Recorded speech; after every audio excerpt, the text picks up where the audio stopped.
Hello नमस्कार और एक बार फिर से स्वागत है आपका आपके अपने YouTube channel the Balaji classes में। दोस्तों, हम प्राचीन भारतीय इतिहास के स्रोत को पढ़ रहे थे। पिछली वीडियोस में हम भारतीय जो प्राचीन इतिहास के इसके स्रोत के अंतर्गत हमने इसके साहित्यिक जो साक्ष्य हैं उनको पढ़ लिया था। पुरातात्विक साक्ष्य को पिछली वीडियो में पढ़ लिया था। आज का हमारा जो टॉपिक है वह है प्राचीन भारतीय इतिहास का जो अंतिम स्रोत है, जो कि है विदेशी यात्रियों के विवरण। उस पर आज हम चर्चा करेंगे। पुरानी वीडियोस को अगर आपने नहीं देखा है तो आप जा करके जो पूरी प्लेलिस्ट बनी हुई है वहां से आप जाकर उसको देख सकेंगे। इसके अलावा इसी वीडियो के डिस्क्रिप्शन बॉक्स में मैं लिंक दे दूंगा, आप वहां से जाकर के भी वो सारी वीडियोस को क्रमवार देख सकते हैं। ये सभी वीडियोस आपके लिए एक समान रूप से महत्वपूर्ण है किसी भी एग्जाम के लिए। तो आप इन वीडियोस को जरूर देखिएगा। ये वीडियोस आपको कैसी लग रही हैं कमेंट के माध्यम से बताइएगा। चैनल पर नए हो तो सब्सक्राइब कर लीजिएगा, क्योंकि इसी तरीके से क्रमवार में आपके लिए अध्यायवार यानी चैप्टर वाइज आपके लिए प्रत्येक एक वीडियो लेकर के आने वाला हूं। तो आइए स्टार्ट करते हैं और देखते हैं आज का हमारा जो टॉपिक है वह है विदेशी यात्रियों का विवरण। इसके साथ ही हमारा जो प्राचीन भारतीय इतिहास के स्रोत वाला जो चैप्टर है वो पूरी तरीके से समाप्त हो जाएगा या फिनिश हो जाएगा। तो आइए देखते हैं एक एक करके। मुख्य रूप से अगर विदेशी यात्रियों के विवरण का यहाँ पर हम अगर व्याख्या करते हैं तो इसके अंतर्गत क्या होता है कि हमारा एक तो जो पहला जो स्रोत था वो है साहित्यिक स्रोत, जिसके अंतर्गत हमने उसे धर्म साहित्य और धर्मेत्तर साहित्य के अंतर्गत देखा था। तो धर्मेत्तर साहित्यों का ही सहारा इन विदेशी यात्रियों का जो विवरण है उन्होंने देखा था, यानी विदेशी यात्रियों ने देखा था। और इन लोगों ने क्या किया था कि जो तत्कालीन सामाजिक और सांस्कृतिक इनकी जो व्यवस्थाएं थी, जो राजनीतिक व्यवस्थाएं थी, उन पर पूर्ण रूप से प्रकाश डाला है। तो आइए देखते हैं एक एक करके। तो यहाँ पर जो विदेशी यात्रियों के विवरण है, इन विदेशी यात्रियों के विवरण को मुख्य रूप से हमने तीन प्रकार में, एक जो कि यूनान और रोम के जो लेखक हैं उन्होंने जो किताबें लिखी है, जो इनका विवरण है उसके अंतर्गत हम देखते हैं। यानी पहला है यूनान और रोम के लेखक, दूसरा है जो चीन के यात्री आए थे, चीन के यात्री फाहियान, इत्सिंग, संगयुंग, हेनसांग, ये लोग जो आए थे, इन लोगों का जो विवरण था वो चीनी यात्रियों का विवरण कहलाता है। और इसके अलावा जो अरब के जो लेखक आए थे, जैसे कि है Al Biruni, Ibn Battuta, Abdul Razzaq, Al Masudi या सुलेमान है, या इसके अलावा आपका जो मीर मोहम्मद मसूद है, तो ये आपके अरब लेखक कहलाते हैं। तो इनके जो विवरण है वो अरबी यात्रियों के द्वारा लिखे गए विवरण कहलाते हैं। इसके अलावा भी कुछ अन्य जो लेखक हैं, जैसे कि आपका तंग्यूर, मार्को पोलो, कुछ इस प्रकार के जो लेखक हैं, तो इनको हम अन्य लेखकों की श्रेणी में रखते हैं। और इन्होंने जो जो किताबें लिखी या इनका जो भी विवरण है वो विदेशी यात्रियों का विवरण कहलाता है। तो आई होप आपको ये समझ में आया होगा कि जो विदेशी यात्री हैं उनका विवरण क्या है। तो यानी कि विदेशी जितने भी थे, चाहे वो रोम और यूनान के लेखक थे, चीन के लेखक थे, इसके अलावा ये जो अरबी लेखक थे, ये जो कुछ अन्य लेखक थे जो विदेशी ही थे, उनके अन्य किसी देशों से आए थे, तो इन सभी लेखकों के द्वारा जो भी विवरण दिया गया है उसे विदेशी यात्रियों का विवरण कहते हैं। तो आइए समझते हैं सबसे पहले यूनान और जो रोम के लेखक थे उनके द्वारा लिखी गई जो पुस्तकें हैं उनका क्या विवरण है, किस प्रकार से भारत की सामाजिक सांस्कृतिक जो व्यवस्थाएं हैं उसके बारे में वो बताते हैं। तो आइए देखते हैं सबसे पहले जो आपका यूनान और रोम के जो लेखक हैं उनको हम देख लेते हैं। यहां सबसे पहले अगर हम बात करते हैं तो ये आपका दिया हुआ है पहला हेरोडोटस। अब इस हेरोडोटस यानी इस हेरोडोटस और इस टीसीएस, ये लिखा है टीसीएस, तो एक हेरोडोटस और एक ही टीसीएस, ये यूनान के सबसे प्राचीन जो लेखक हैं। इनका जो वृत्तांत है वो सबसे प्राचीन वृत्तांत है यूनान व रोम के लेखकों के अंतर्गत। तो इसमें क्या हुआ था, जो हेरोडोटस है, इस हेरोडोटस ने क्या किया था, इसने हिस्टोरिका नामक एक पुस्तक लिखी थी और उसके अंतर्गत इसने ईरान यानी फारस और भारत, फारस को ईरान कहा जाता है आधुनिक समय में, तो भारत और जो फारस है उसके संबंध में जानकारी दी थी। और इसकी जो किताब थी उसका नाम था हिस्टोरिका। ये हिस्टोरिका कब लिखी गई थी, तो 5वीं शताब्दी ईसा पूर्व वह किताब लिखी गई थी हिस्टोरिका, जिसे लिखा था हेरोडोटस ने, और इसने भारत और फारस के बीच के संबंध का विवरण दिया था। इसके अलावा जो ये टीसीएस है ये एक ईरानी राजवैद्य है और इसने भी भारत और फारस के जो संबंध है उसके बीच में विवरण दिया है। तो ये दो लेखकों को हमने देख लिया, हेरोडोटस और टीसीएस, ये यूनान के सबसे प्राचीन लेखकों में है, इनका वृत्तांत सबसे प्राचीन है। इसके अलावा कुछ ऐसे लेखक हैं जैसे कि निरियाकस, आनासिक्रेटस और अरिस्टोबुलस। निरियाकस, आनासिक्रेटस और अरिस्टोबुलस, ये क्या थे? ये सिकंदर के साथ में भारत में आए थे, यानी सिकंदर जो महान कहलाता है, सिकंदर, वो सिकंदर के साथ में ये भारत में आए थे। और ये जो आपके आनासिक्रेटस है, इसने क्या किया था? इसने सिकंदर की जीवनी लिखी थी। आनासिक्रेटस ने सिकंदर की जीवनी लिखी थी। इसके अलावा हम देखते हैं अगर, तो यह है अरिस्टोबुलस, और इसने जो किताब लिखी थी जिसका नाम था history of the war. History of the war ये इसने लिखी थी अरिस्टोबुलस ने। और पूछा जाए कि कौन से ऐसे लेखक है जो सिकंदर के साथ भारत में आए थे, तो वो थे निरियाकस, आनासिक्रेटस और अरिस्टोबुलस। इसके अलावा कुछ और हैं जैसे मेगास्थनीज, ये मोस्ट इंपॉर्टेंट है, प्रत्येक एग्जाम में कहीं ना कहीं इससे प्रश्न पूछ लिया जा सकता है।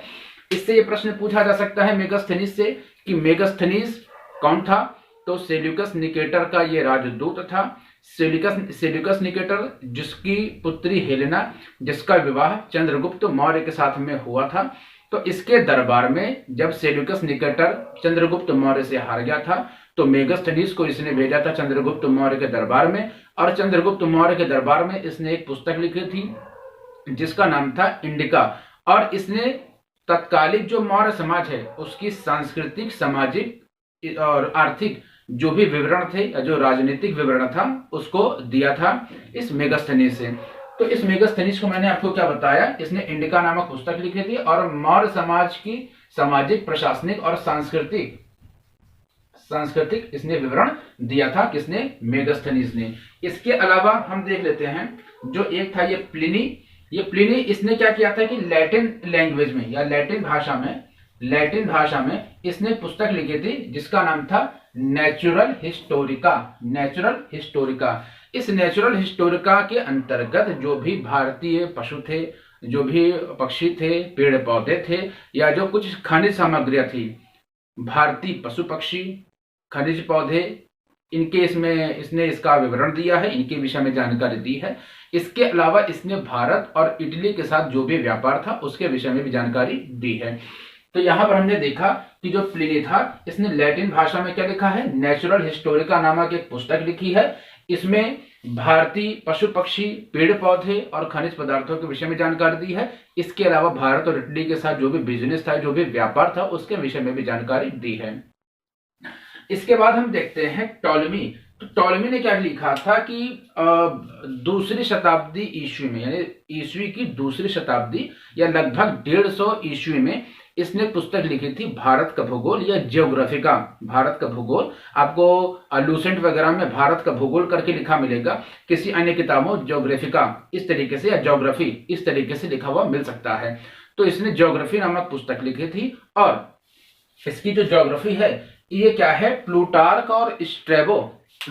और स्ट्रैबो थे, उनसे भी पुराना भारत का विवरण देखने को मिलता है इसकी किताब में।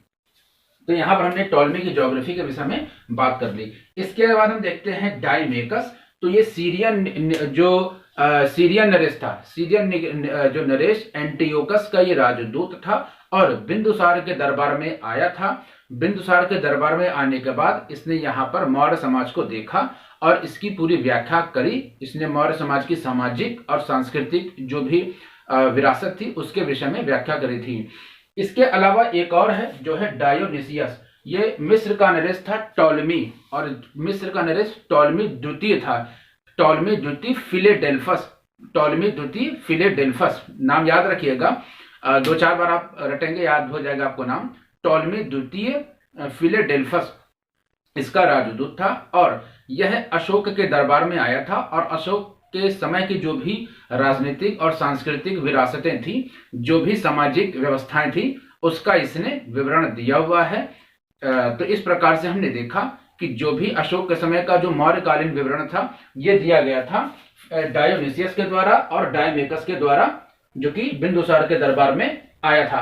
तो इस प्रकार से हमने रोम और यूनान के जो भी लेखक थे इनके विषय में क्या इनसे विवरण, हमने यूनान और रोम के लेखकों को देख लिया था। अब हम देखेंगे कुछ चीनी जो लेखक हैं उसके अलावा कुछ अरबी लेखक हैं। यहाँ पर अगर चीनी लेखकों की बात करें तो मैंने आपको बताया सबसे पहले जो ये फाह्यान इसके विषय में देखेंगे। ये चंद्रगुप्त जो द्वितीय है उसके शासनकाल में भारत में आया था और इसने क्या किया था कि इसकी जो यात्रा इसकी किताब है जिसका नाम है फोक्योकी या इसके अलावा a record of Buddhist countries. तो इस तरीके से इसकी दो ये किताबें हैं, दो नहीं एक किताब है फोक्योकी या a record of Buddhist country. और जो फाह्यान है ये चंद्रगुप्त द्वितीय के दरबार में आया था और इसके समय में यानी ये जब भारत में आया था तो जो गुप्तकालीन सामाजिक राजनीतिक और जो सांस्कृतिक व्यवस्थाएं थी उसके विषय में इसने लिखा है और जो बुद्ध धर्म है या जो बौद्ध धर्म है उसकी क्या स्थिति थी तात्कालिक भारत में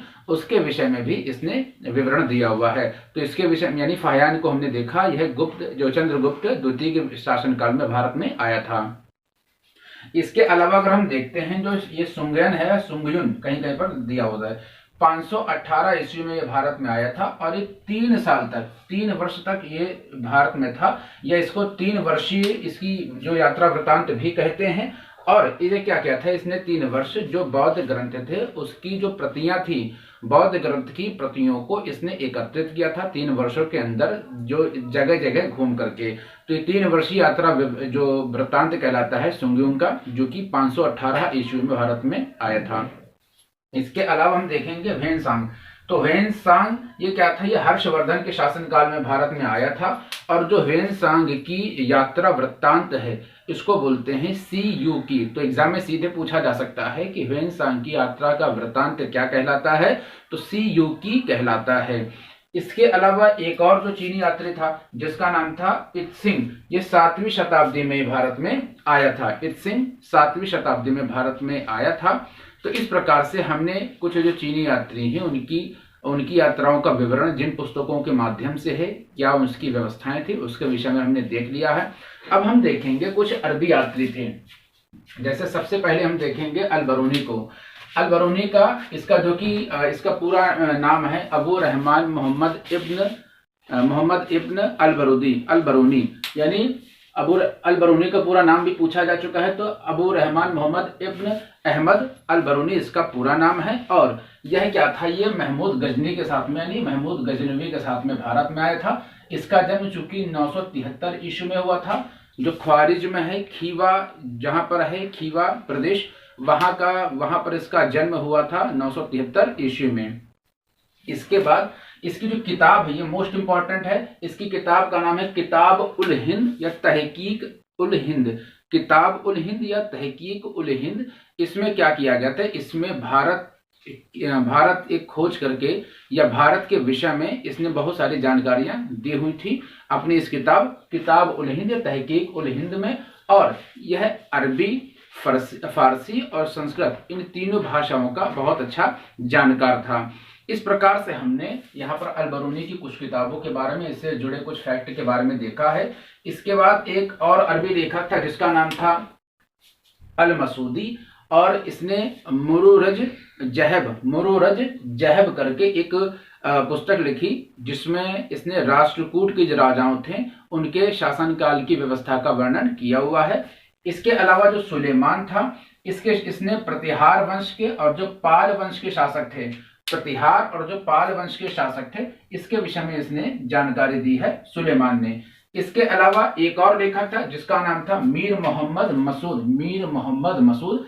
इसकी एक किताब थी जिसका नाम था तारीख ए हिंद और इसने जो मोहम्मद कासिम जब भारत में आया था तो उसकी जो जीत का पूरा विवरण है उसके विषय में इसने जानकारी दी है मीर मोहम्मद मसूद ने। इसके अलावा एक और जो यात्री था जो कि जिसका नाम था इब्न बतूता। मुख्य रूप से ये अरब का नहीं था ये मुख्य रूप से अफ्रीका का था। लेकिन इसकी एक किताब है जो कि इसकी यात्रा का वृत्तांत कहलाती है वो अरबी किताब थी उसका नाम था रिहला। मोस्ट इंपॉर्टेंट है। अभी पिछले एग्जाम में इसमें पूछा गया था कि इब्न बतूता कहाँ का यात्री था तो यह अफ्रीकी महाद्वीप का ये यात्री है। और 1333 ईस्वी में यह मोहम्मद बिन तुगलक के शासनकाल में भारत में दिल्ली में आया था और इसने क्या किया था मोहम्मद बिन तुगलक ने इसे दिल्ली का काजी या न्यायाधीश नियुक्त कर दिया गया था। तुगलक के समय में क्या था कि जो न्यायाधीश था वो राजा के बाद सबसे बड़ा न्यायाधीश या न्यायकर्ता होता था, राजा के बाद यानी और सुल्तान के बाद। तो इसकी जो इब्न बतूता की जो पुस्तक यात्रा वृतांत है वो है रिहला, इसी यात्रा का वृतांत है, अरबी भाषा में है। 1333 ईस्वी में दिल्ली में आया था। मोहम्मद बिन तुगलक ने इसे काजी या न्यायाधीश नियुक्त कर दिया था। एक और तिब्बती लेखक थे, चीनी तो नहीं थे, तिब्बती थे, इसको हम अन्य लेखक में लिख सकते हैं, जिनका नाम था लामा तारानाथ। ये तिब्बत के लेखक थे लामा तारानाथ, और इन्होंने कंग्यूर और तंग्यूर नामक पुस्तकें लिखी थी। और इसके द्वारा इसने क्या किया था कि जो प्राचीन भारत है, प्राचीन भारत के विषय में जो जानकारियां दी थी कंग्यूर के अंदर दी थी इसने, क्या नाम इसका, तारानाथ ने।